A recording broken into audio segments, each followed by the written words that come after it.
ఉలూకు లెగిసి నడుచుకుంటూ ధర్మరాజు, కృష్ణుడు ఇత్యాది పాండవులందరూ కూర్చున్న సభలోకి వెళ్తాడు. వెళ్ళి దుర్యోధన ప్రభువుల పంపించిన వర్తమానానికై ఒక దూతగా మీ దగ్గరికి వచ్చాను. నేను చెప్పేవన్నీ దుర్యోధనుడు మాటలు మాత్రమే, నా నోటి వెంట వస్తున్నాయి. కాబట్టి నేను మాట్లాడుతున్నంతసేపు మీరు దుర్యోధనుడిని ఊహించుకోవాలి తప్ప నన్ను ఊహించుకోకూడదు.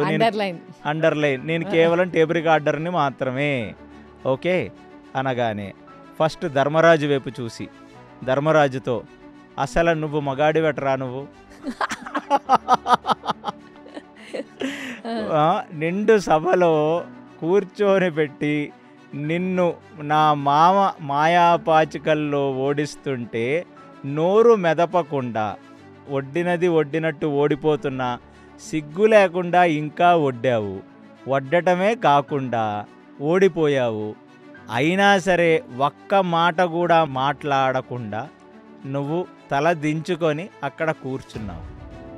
అసలు ఇదంతా ఒక ఎత్తైతే ఆ సభలో నీ భార్యని లాక్కొని వచ్చి వివస్త్రురాలుగా నిలబెడదామని మేము అనుకొని మీ పైన ఉన్న ఉత్తరీయాలని తీసేసి అక్కడ నించోబెట్టిన తల కిందకు దించుకొని నిలబడ్డవాడివి.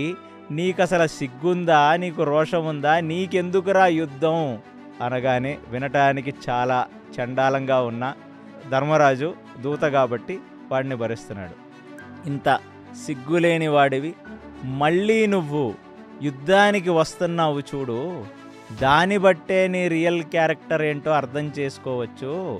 అసలు నీ క్యారెక్టర్ ఏమిటి అంటే పైకి ధార్మికుడుగా కనిపిస్తున్న ఒక కట్లపామువి, నైలాంతాడులా కనిపించే నాగుపామువి నువ్వు. ఆ మాటికొస్తే నువ్వు ఒక విషసర్పానివి నువ్వు. ధర్మరాజు చూసి నవ్వి, చాలా మంచిదయ్యా, అయిపోయిందా, ఇంకేమన్నా ఉందా అంటే, ఏమిటి ఇంత విన్నా నీకు ఇంకా కోపం రాలేదా అంటాడు ఉలూకుడు. పర్లేదయ్యా, నువ్వు చెప్పాల్సింది చెప్పంటే, అదే నీ అసలు ప్రవృత్తి ధర్మరాజా. నీ పేరులో ధర్మం ఉంది తప్ప నీ పనిలో ఎప్పుడూ ధర్మం లేదు అంటాడు.